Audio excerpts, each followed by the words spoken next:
The Me Too movement within the US inspired a global trend of sister movements in countries all over the world. In this video, I'm going to be covering what it's like to say Me Too in Japan.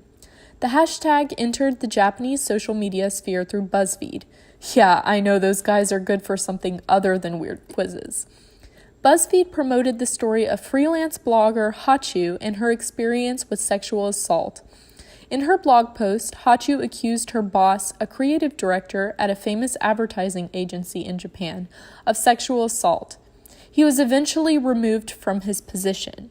After her post, hashtag MeToo stories began popping up on Twitter all over Japan. As the movement gained popularity, Shiori Ito in her case became the face of the movement. Shiori was drugged and raped by Yamaguchi Noriyuki, a popular broadcast journalist in Japan, when they met at dinner to discuss future job opportunities.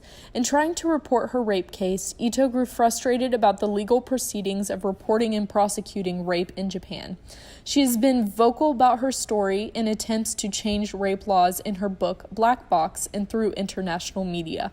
So just giving you some example, what I experienced in police, I had to reenact with life-size doll what had happened. So I had to lay down on the floor. There were 3-4 male investigators. This was when you reported the rape? Mm-hmm. So you had to reenact it? Mm-hmm. With the doll? With a doll.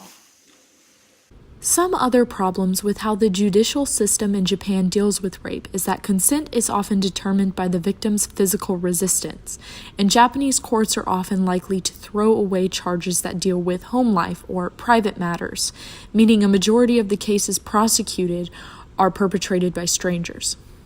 Globally, the Me Too movement has faced criticism on its individualistic nature and the fact that the movement has mainly been centering on experiences of white Western women who are considered to have more privilege in speaking out about sexual harassment.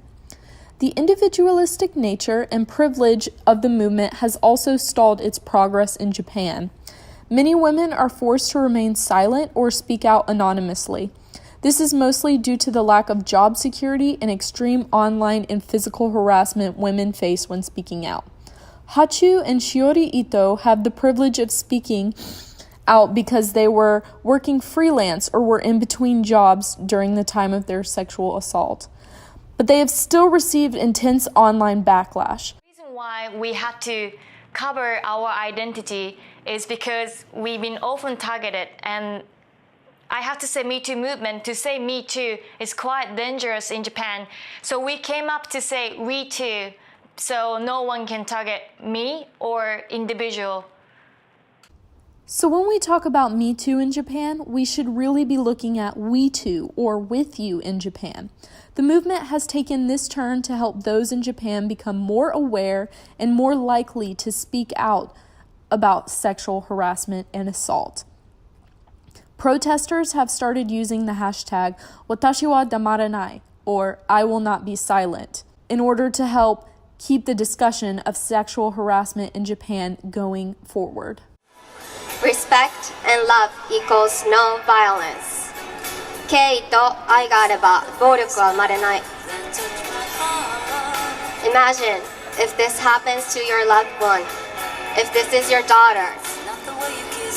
想像してください。これがあなたの愛する人に起きたら、もしあなたの娘だったら。I am sure you don't want to see them get hurt. もちろんあなたも彼女たちが傷つくところを見たくないと思います。